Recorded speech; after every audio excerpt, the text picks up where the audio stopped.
Hello friends, welcome to educational insight. दोस्तों, अगर आप बेसिक शिक्षा परिषद के नियंत्रणाधीन उत्तर प्रदेश के किसी भी परिषदीय विद्यालय में बतौर शिक्षक शिक्षिका भाई बहन हैं और समायोजन की सूची में आपका नाम है, यानी आपको अन्यत्र किसी भी परिषदीय विद्यालय में समायोजित करने का सरकार ने निर्णय लिया है, तो ये वीडियो, ये इन्फॉर्मेशन, ये लेटेस्ट अपडेट्स आपके लिए बहुत ही ज़्यादा इम्पॉर्टेंट और इन्फॉर्मेटिव होने जा रही है।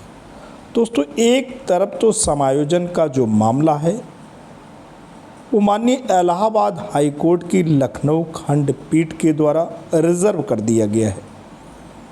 यानी कयास यही लगाए जा रहे हैं कि इसी अवकाश के बाद, यानी जैसे ही दशहरे का अवकाश होगा, इसके बाद ये ऑर्डर रिवील हो जाएगा। अभी इस ऑर्डर को रिज़र्व किया गया है।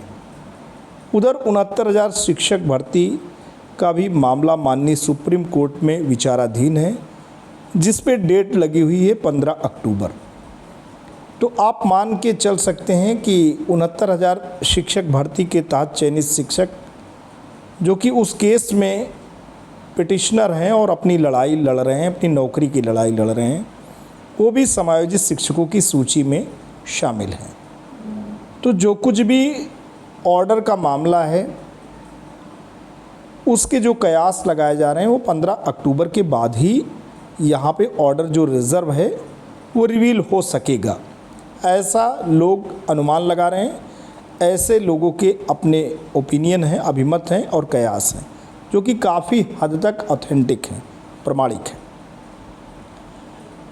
लेकिन यहाँ पे एक नया अपडेट आया है दोस्तों, ख़ास तौर पे सरप्लस शिक्षकों की सूची में नया अपडेट आ गया है।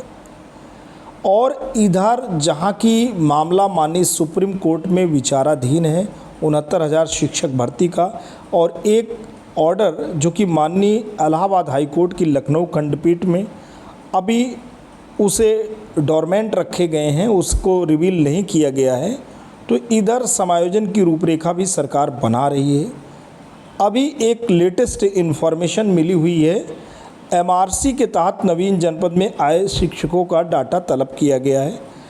कई शिक्षक शिक्षिका भाई बहनों ने एमआरसी के तहत नवीन जनपदों में जो शिक्षक आए हुए थे, उनके विषय में भी इसी यूट्यूब चैनल पे उन लोगों ने क्वेरी कर रखा था। लेकिन चूँकि सचिव महोदय के द्वारा कोई निर्देश उस समय दिया नहीं गया था इस संबंध में, तो जो भी सूचना थी उसमें हमारे द्वारा दोस्तों दी गई थी, वो जो सूचना थी वो पूर्व जो ज्ञान था उसके आधार पे थी। लेकिन अभी सचिव महोदय ने एक नई बात इस संदर्भ में कही है। ख़ास तौर पे सरप्लस शिक्षकों की एक सूची जनपद प्रतापगढ़ में जारी की गई है।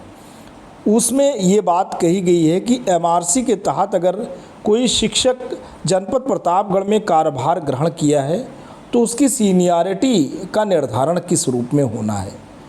दोस्तों, आइए देखते हैं कि इस संबंध में जनपद प्रतापगढ़ से जो नया मार्गदर्शन निकला है, ख़ासतौर पे सरप्लस शिक्षकों के समायोजन विषयक क्या जानकारी दोस्तों दी जा रही है, हम आपको बिल्कुल रूबरू कराते हैं। दोस्तों, अगर आप चैनल पर नए हैं, पहली बार विज़िट कर रहे हैं, तो प्लीज़ लाइक, शेयर और सब्सक्राइब कर लें। बिना देर किए आते हैं और जनपद प्रतापगढ़ से जो सरप्लस शिक्षकों की एक नई लिस्ट जारी की गई है, उसमें जो नई बात कही गई है उससे आपको रूबरू कराते हैं। दोस्तों, ये नोट जारी किया गया है सूची सहित, एक्सेल फॉर्म में जो फॉर्मेट में सूची पूरी दी गई। पूरे 17 विकासखंड और एक नगर क्षेत्र का मामला है। पूरी की पूरी सूची तो हम आपको यहाँ पे नहीं दिखा रहे हैं, लेकिन जो महत्वपूर्ण जानकारी है उससे हम आपको बिल्कुल अवगत करा रहे हैं। यहाँ पे दोस्तों ये दिया गया है, बिल्कुल बहुत ही यहाँ पे महत्वपूर्ण सूचना है, क्योंकि बहुत से शिक्षक शिक्षिका भाई बहनों ने इसके संबंध में जिज्ञासा और मार्गदर्शन मांगे थे, जो कि ऑथेंटिक नहीं थे। अभी जो आपको इन्फॉर्मेशन दी जा रही है वो कंप्लीट ऑथेंटिक है। इसमें दिया जा रहा है, नोट सचिव परिषद महोदय द्वारा निर्देशित किया गया है कि एमआरसी के अंतर्गत अन्य जनपद से जनपद प्रतापगढ़ में कार्यभार ग्रहण करने वाले शिक्षकों की जनपद में कार्यभार ग्रहण तिथि उनके पूर्व जनपद की प्रथम नियुक्ति तिथि को माना जाएगा। उक्त सरप्लस शिक्षकों की सूची का परीक्षण कर लिया जाए। यदि उक्त सरप्लस शिक्षकों की सूची में एमआरसी के अंतर्गत जनपद में आने वाले शिक्षकों का नाम सम्मिलित है तो उनकी सूचना आज ही शीट नंबर 2 पर अंकित प्रारूप पर उपलब्ध कराई जाए। दोस्तों, बहुत से शिक्षक शिक्षिका भाई बहन इस बात की तस्दीक कर रहे थे, इस बात के बारे में अपने जिज्ञासा वाले प्रश्न कर रहे थे कि कोई भी शिक्षक अगर किसी जनपद से प्रतापगढ़ जनपद में कार्यभार ग्रहण किया है तो उसका जो नियुक्ति तिथि है वो क्या माना जाएगा। तो दोस्तों, एकदम क्लियर हो गया, वो पहले जिस जनपद में उसकी जो नियुक्ति तिथि थी वही मानी जाएगी। वो यहाँ जनपद प्रतापगढ़ में चूँकि माननीय हाई कोर्ट के द्वारा एमआरसी के जो भी शिक्षक शिक्षिका भाई बहन हैं अपने मूल जनपद में आए हैं तो उनकी सीनियरिटी किसी भी प्रकार से प्रभावित नहीं होगी। वो यहाँ कनिष्ठ नहीं होंगे, बल्कि उनकी प्रथम नियुक्ति तिथि को ही उनके डेट ऑफ सर्विस देने की तिथि मानी जाएगी। तो उसके संबंध में यहाँ पे जो वरिष्ठ लिपिक हैं उनके माध्यम से ये नोट जारी किया गया है कि अगर 17 विकास खंडों की सूची बनाई गई है जो कि समायोजित शिक्षकों की सूची है, उसमें कोई एमआरसी के तहत आए हों तो यहाँ जो डेट ऑफ ज्वाइनिंग है, इस जनपद की जो डेट ऑफ ज्वाइनिंग है वो नहीं मानी जाएगी। उनकी जो प्रथम नियुक्ति है तिथि है जो पूर्व जनपद में उन्होंने ज्वाइन कर रखे हैं उसी को उनका डेट ऑफ सर्विस की तिथि मानी जाएगी। तो दोस्तों, यही लेटेस्ट अपडेट रहा। अब देखना यही है कि विभाग तो बहुत ही कछुए की चाल के साथ चल रहा है, आगे चल रहा है, अपनी पूरी तैयारी कर रहा है।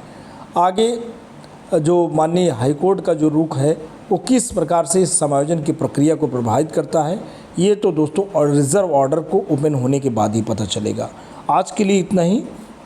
वीडियो इन्फॉर्मेशन लेटेस्ट अपडेट आशा करता हूँ आपको अच्छा लगा है। जल्द आपके समक्ष एक नए वीडियो के साथ पुनः हाजिर होंगे। तब तक के लिए जय हिंद, वंदे मातरम।